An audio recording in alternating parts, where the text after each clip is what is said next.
Man, what up though, man? This your boy Prince Rob back again with another reaction. Man, I'm gonna put out a bunch of videos, gang. Because like I said, I figured out how, as far as the recordings on YouTube, to not freeze. So hey, I can only do videos for now because my gaming content is not where I want it to because of the specs of the computer that I'm doing or laptop I'm using right now. But gang, we don't complain about what we can't fix. We just keep going and make do with what we can. You know what I'm saying? So yeah, pretty much I want to go ahead and react to most painful mafia boss deaths ever.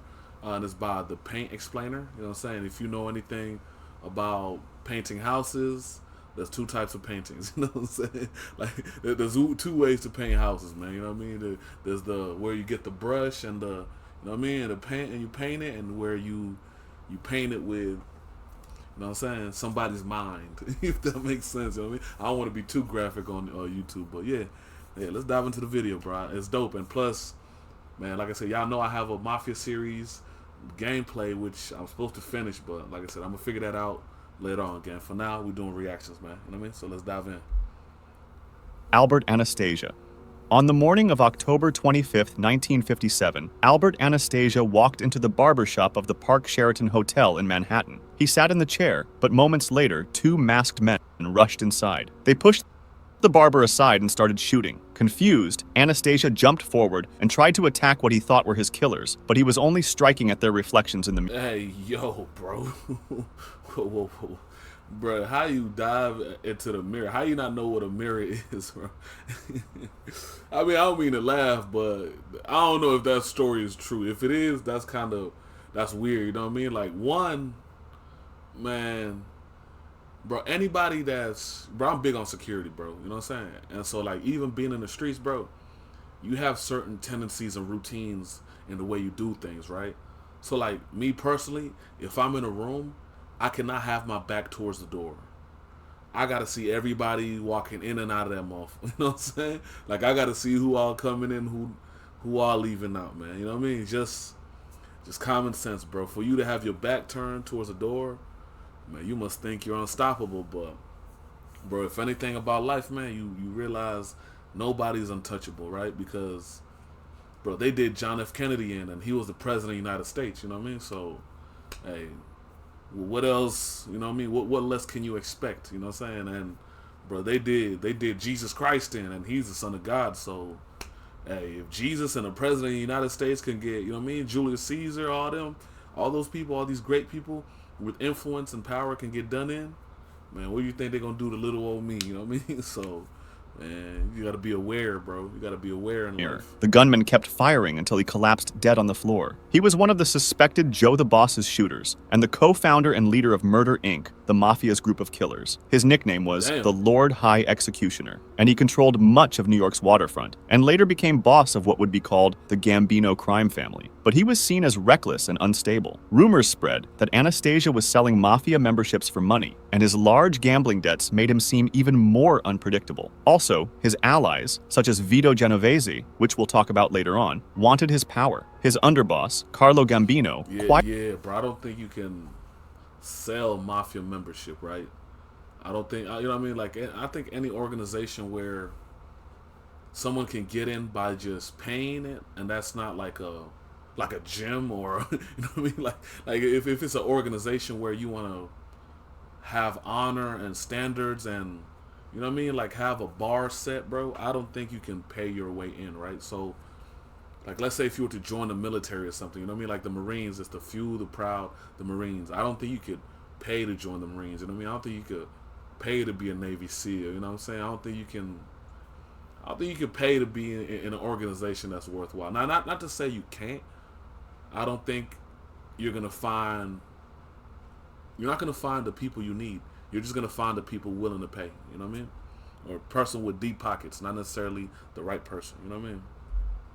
quietly joined Genovese, agreeing to take over once Anastasia was removed. That October morning in 1957, the plan was carried out. Joe, the boss, On April 15th, 1931, Giuseppe Masseria, also known as Joe the Boss, Oh, sat at a table in the Nuova Villa Tamaro restaurant that's bro that killed the last dude. That's crazy work. on Coney Island, playing cards. He was relaxed, not knowing that his own lieutenant, Lucky Luciano, had already made a secret deal with rival boss Salvatore Maranzano. During the card game, Luciano got up from the table, leaving Masseria alone, and moments later, gunmen rushed in and opened fire. Masseria was hit in the head, back, and chest, and collapsed over the table as the shooters fled. He was the boss of what would later be called the Genovese crime family, and one of the most powerful figures in New York, but wanting more power, he created many enemies. By 1930, his drive to control the city had started the Castellammarese War, a bloody fight against Salvatore Maranzano and his allies. At first, most sided with Masseria, but as the war dragged on, his side took heavy losses, and Luciano saw his chance once Maranzano promised him a top position and control of rackets if he turned on Masseria. Even Joe Adonis, once close to Masseria, joined the plot.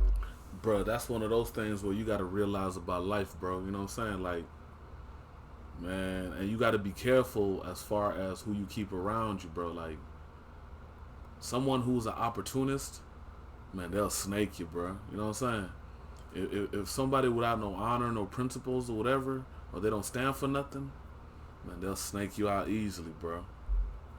And secretly warned Luciano when Masseria grew suspicious. Among the shooters that day were, most likely, some incredibly important names, like Albert Anastasia, Vito Genovese himself, and Bugsy Siegel. Outside, Ciro Terranova sat in the getaway car, but he was so shaken after the murder that Siegel reportedly had to push him aside to get them moving. Masseria's death ended the Castellammarese War. Bruh's in the wrong business. You the getaway driver and you confused about getting away, gang. You know what I'm saying? Like, well, you gonna get us caught, bro. What kind of shit is that? Gave Maranzano the title of Capo dei Capi, the boss of bosses. But Luciano had bigger plans, and you'll see why now. Salvatore Maranzano. Exactly. Just months after Joe the Boss's death and his victory in the Castellammarese War, Salvatore Maranzano was in his Manhattan office inside the New York Central Building, where he had called Lucky Luciano and Vito Genovese for a meeting. Secretly, Maranzano was planning to kill Luciano, but what he didn't know was that Luciano was already aware of the plan. He already knew you was gonna double cross him because he thinking like, you know what I mean? That's what I said. You got to be careful of opportunists, bro. He was looking at it like, okay, I made you set up your boss, and you did it. What would stop you from setting me up or doing me wrong? So he's trying to snake him, but again, dude is clearly an opportunist. And he got the understanding like, all right, man, now he already knew, hey, bruh probably going to try to take me out, gang. He's not going to, the little position he was trying to give me, you know what I'm saying? So he probably had greater aspirations than just being whatever underneath dude, you know what I mean? Suddenly, 4 men disguised as tax agents entered the building, disarmed the guards, and rushed Maranzano. He was stabbed several times and then shot, dying in his office that afternoon. Why did he want to kill Luciano after he had switched to his side, betraying Joe the Boss, though? In the few months he ruled, Maranzano reorganized the mafia, creating the 5 families of New York, each with its own boss, underboss, and soldiers. At the same time, though, the fact that he gave himself the title of boss of all bosses wasn't okay with Luciano and the younger guys, who thought Maranzano had old-fashioned ways, demanded money and respect from the others, and disliked Luciano's close ties with non-Italian gangsters like Meyer Lansky and Bugsy Siegel. He even compared himself to Julius Caesar and talked about shaping the mafia like the Roman Empire. To men like Luciano, hey, I don't think bro was hip to like history, right? Because, bro, I think everybody knows what happens to Julius Caesar. You know what I'm saying? Like, his best friend kills him. You know what I'm saying? Genovese, and even that story, right? There's a dope. I was watching a dope video, bro. I forgot what podcast it was, but it pretty much explained that the reason, what you call it, the reason Brutus, right? I think that's the guy who killed him. Yeah, the reason Brutus killed is crazy. I was about to say Judas, but they both rhyme. Brutus, Judas. But yeah, the reason why Brutus pretty much killed him was because Brutus' family is originally from, well, no, put it like this. So in Roman society, as far as like the upper level politicians or whatever, people who have power in the Roman society, they would have these death masks, right? So pretty much you'd walk into the house and What a death mask is pretty much whenever your loved one would die, they would take like wax and then pretty much like take an imprint of their face, and then which in turn you would like keep that as a commemoration of your family member, and then during certain type of celebration they would actually wear the masks. So you would be wearing the mask of your great great great grandfather, you know what I mean, or whatever, or his great great great, you know what I mean. So it was one of those where Brutus's great great great great great grandfather pretty much stood against, I forgot what dictator or some guy who was trying to be a previous person who was trying to be emperor of Rome. He pretty much like did the same thing, killed him. So Brutus felt compelled, you know what I mean? When they came to him, they were like, all the other congressmen or whatever told him like, hey bro, look, your great great great grandfather stopped a dictator. What are you gonna do? Are you gonna stay with him or not? You know what I'm saying? So, and I learned this, that a lot of Roman society was based, you know what I mean, on like who you are was based on who came before you. You know what I mean? Like nowadays we don't look at the world like that. It's pretty much like on an individual basis. So I'd be like, hey, I want to be this. I have this passion, so I want to do this. You know, but in Roman society, a lot of who you are comes from who you come from. You know what I'm saying? If that makes sense. Costello, he seemed less like a leader and more like a dictator. By September, Maranzano suspected Luciano was turning against him, so he tried to act first. He hired the Irish gangster Mad Dog Call to kill Luciano, but Luciano knew about it and struck before him, sending in the disguised killers who ended Maranzano's life. With Maranzano gone, Luciano ended the idea of a single boss of bosses. We'll look later at the new system he created. Bugsy Siegel. On the night of June... That's hilarious. He literally said the same thing, that he was Caesar, got killed because he wanted to be a dictator, and the guy who killed him did not want. That's hilarious. 20th, 1947, Benjamin Siegel, another one of the suspected shooters of Joe the Boss, was sitting on a sofa in Beverly Hills, reading the Los Angeles Times, when bullets started coming through the window from outside, hitting him in the face and chest. Damn. One shot destroyed his left eye instantly, and he died on the spot. At that point, he was one of the most famous mobsters in America, even seen as a celebrity. He was central to building Las Vegas, and he had taken charge of that boy Beanie Siegel named after him. The Flamingo Las Vegas Casino Hotel project, which he financed with money from his mob partners. However, the project was a disaster. The casino opened before it was finished, lost huge amounts of money, and went over budget from an estimated cost of $1 million to $6 million. His mob partners believed he had stolen money or, at the very least, lost control of their investment. They lost patience, and behind the scenes, they decided Siegel had become too risky. Who gave the final order is still debated. Paul Castellano. On the evening of December 16, 1985, outside Sparks Steakhouse in Manhattan, Paul Castellano, the boss of the Gambino crime family, one of the most powerful mafia groups in America, stepped out of his car. Suddenly, gunmen rushed him and opened fire. He was hit several times before he could react, and his newly chosen underboss, Thomas Bilotti, who had been driving the car, was killed right beside him. Across the street, John Gotti, another well-known mafia guy, sat in a car, watching to make sure the killing was carried out. What led to all of this is an interesting story. Castellano ran the family more like a businessman than a street gangster, but many of his men thought he was greedy and too detached from everyday street life. Resentment grew inside the family when he refused to allow drug dealing, which had been a big source of revenue. Then, the FBI bugged Castellano's mansion. That's hilarious, bro, because that's actually true. A lot of the older old school mafia guys, they don't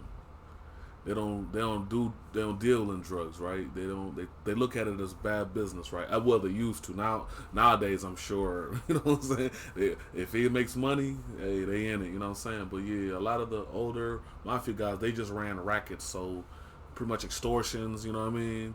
Thefts, which is crazy to me. It's like you're willing to steal from somebody, but you're not willing to sell drugs. Like, well, what's the moral high ground? You know what I mean? Like, and I get it, of course. Like, especially harder drugs, man, it brings like a certain type of heat, you know, that you wouldn't want in a criminal organization, you know. But then again, if you're doing crimes, bro, you're bringing heat on yourself regardless, man. You know what I'm saying? So, hey, don't do crimes, man.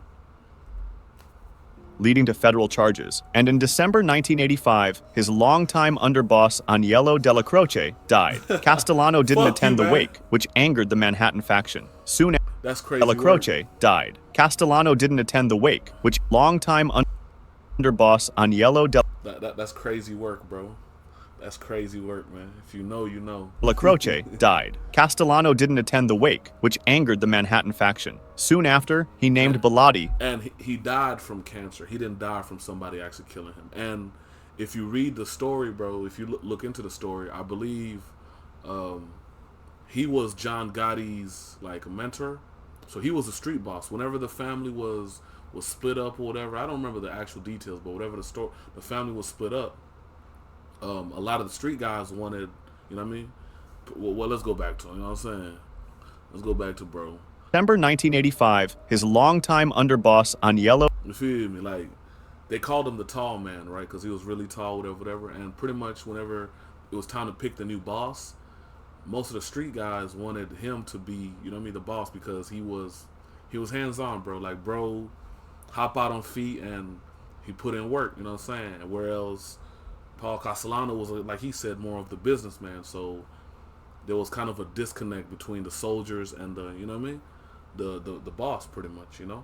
So whenever John Gotti was coming up, he came up under, you know what I mean, and so therefore it was one of those situations where, man, as a leader, you have to take time to be with your men, right?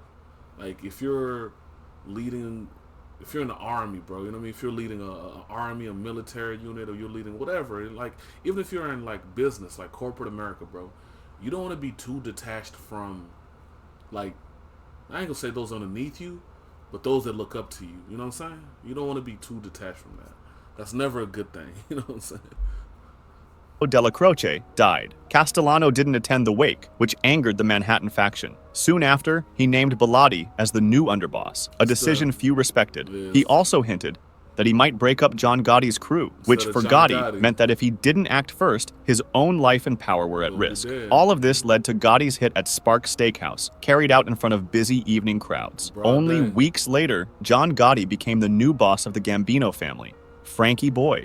This is one of the most recent ones we're going to talk about, as it happened on the night of March 13th, 2019. Gunshots were heard in a Staten Island street, and Francesco Calli, known as Frankie Boy, collapsed in front of his home after being hit 10 times with a 9mm handgun. Security cameras later showed what happened. A pickup truck crashed into his parked Cadillac, making him come outside. Calli walked over to the driver, but things quickly went south. He tried to hide behind his car, but the shooter gave him no chance and opened fire. He had long been seen as one of...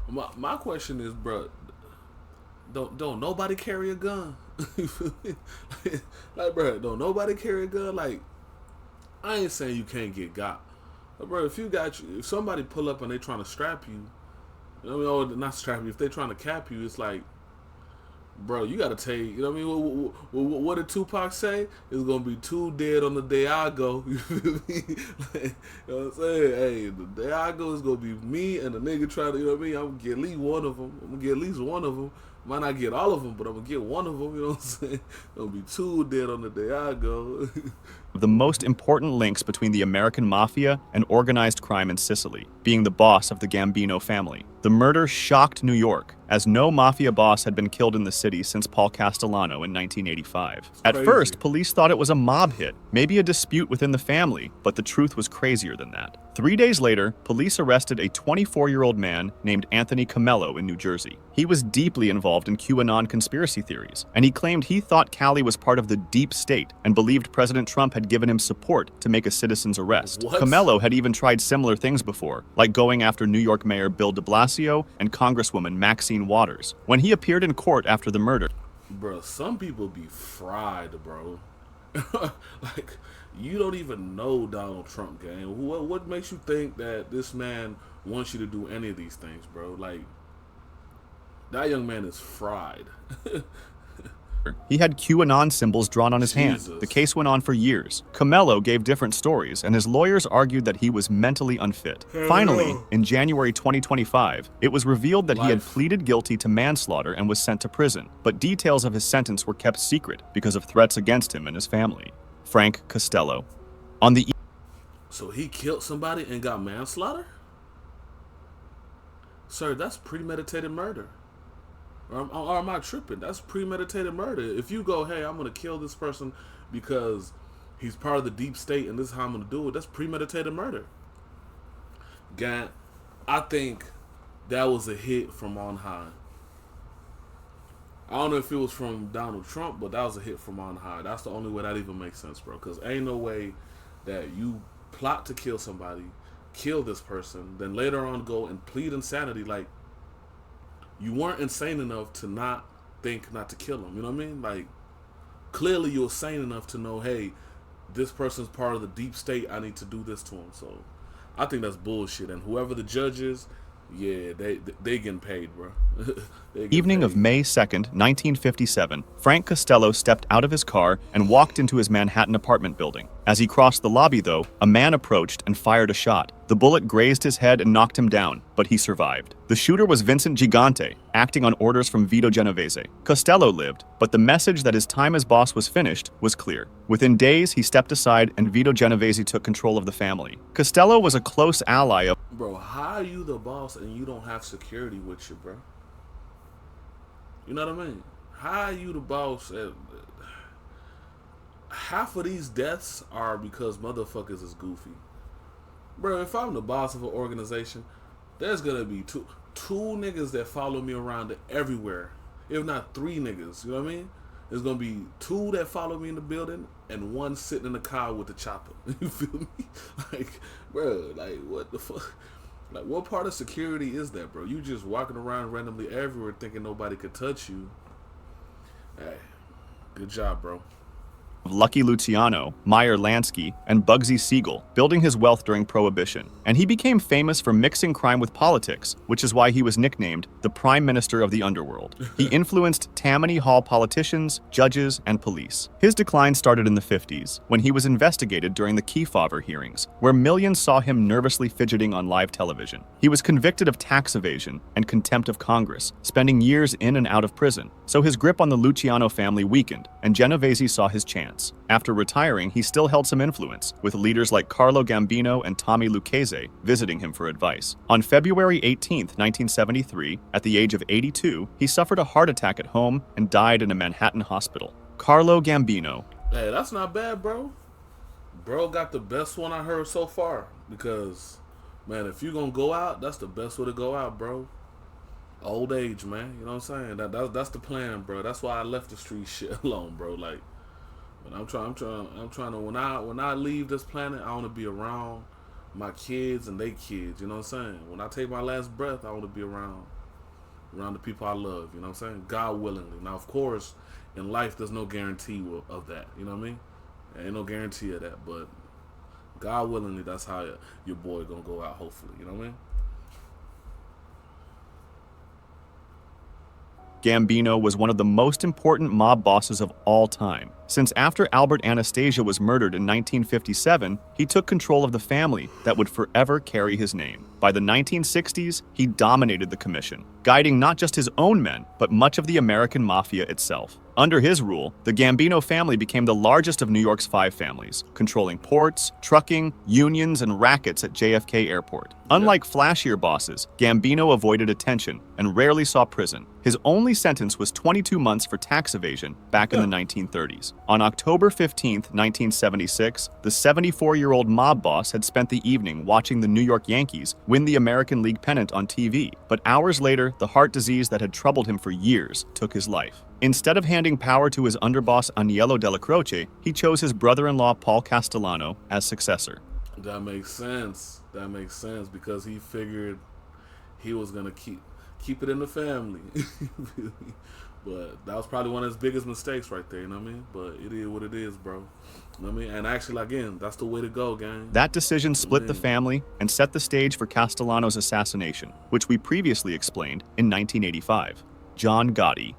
After eliminating Castellano in 1985, he became the boss of the Gambino family and showed his peculiar personality. Unlike earlier bosses, he loved attention. He wore expensive suits, smiled for the cameras, and earned the nickname the Dapper Don. However, having a high profile comes with its risks, and the FBI started gathering evidence on him. In 1991, his underboss, Salvatore Sammy the Bull Gravano, turned on him, and his God, And Vlad has been interviewing Sammy the Bull. I've been watching Vlad interviews of Sammy the Bull. That's hilarious. Testimony combined with secret recordings sealed Gotti's fate. In 1992, he was convicted of 5 murders, racketeering, loan sharking, tax evasion, and more. He was sentenced to life in prison with no chance of parole, and from then on, he spent nearly all of his time in isolation. By the late 1990s, his power was gone. His son and brother tried to run the family in his name, but prosecutions and informants crippled the Gambinos. At the same time, Gotti's health broke down. Cancer spread, and by 2002, he was too weak to fight it. At the age of 61 on June 10, 2002, he died from throat cancer.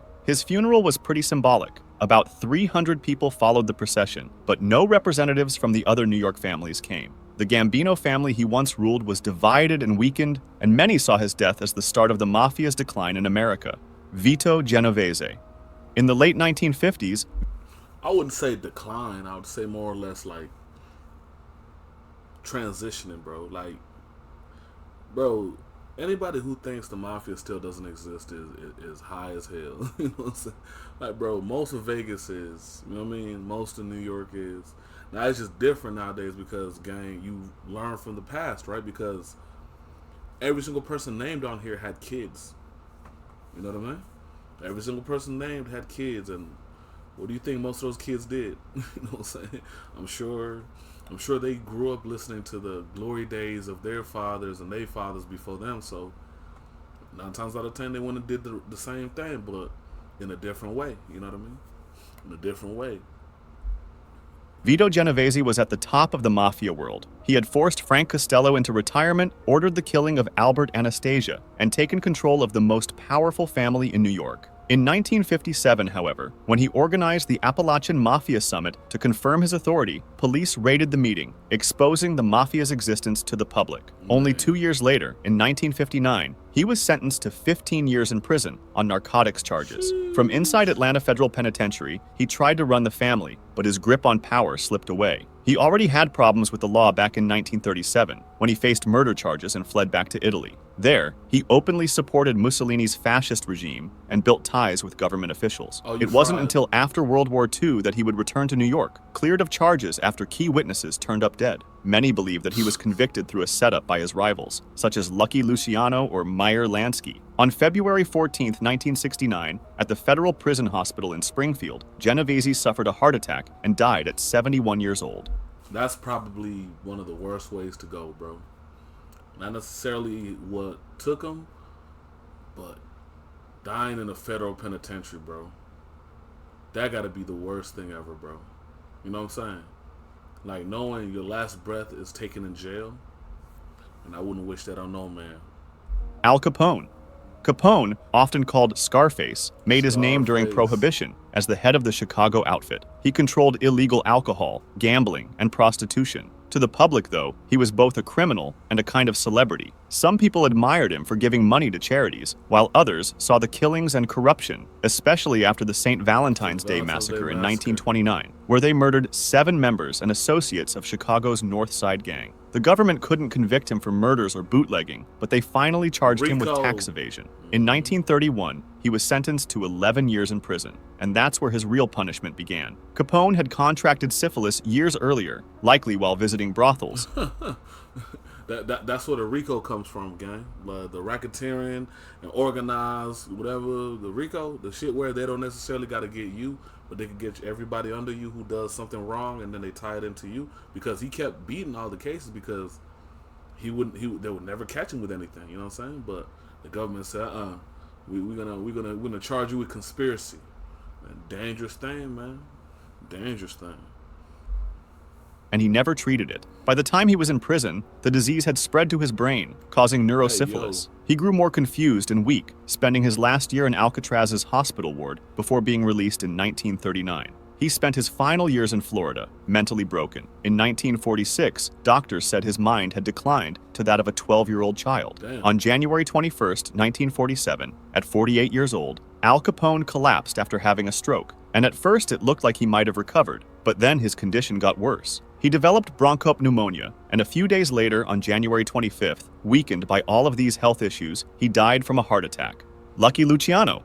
Luciano was Jesus. probably the man who transformed the mafia the most. After the Castellamarese War, instead of proclaiming himself the new boss of the bosses, he created the Commission, a council that allowed bosses from the 5 families of New York to settle disputes and share power. This was done to avoid wars, and it gave him the nickname of the father of the modern American mafia. Also, unlike older bosses who wanted to keep things only Sicilian, Luciano believed in making alliances with anyone if it brought profit. However, power brought attention, because in 1936, prosecutor Thomas Dewey convicted him of running a prostitution racket, and Luciano was sentenced to 30 to 50 years in prison. Damn. Even behind bars, however, he stayed influential. During World War II, he made a secret deal with the US Navy to help protect New York docks from Axis sabotage, and in return, his sentence was reduced in 1946, Not but bad only sentence. once he accepted deportation to Italy. From What then the on, fuck? he lived in Naples under close watch. He could no longer openly run the mafia in America, but he still held influence through his allies. In the 1940s, he briefly operated from Havana until US pressure forced him back to Italy. Then, at Naples Airport on January 26, 1962, he collapsed and died of a heart attack after he had just finished meeting with American film producer Martin Gush, who wanted to make a movie about his life. What Luciano didn't know was that Italian drug agents were following him that day, ready to arrest him on smuggling charges, but he died before they could act. Later, his body was flown to New York, where more than 2,000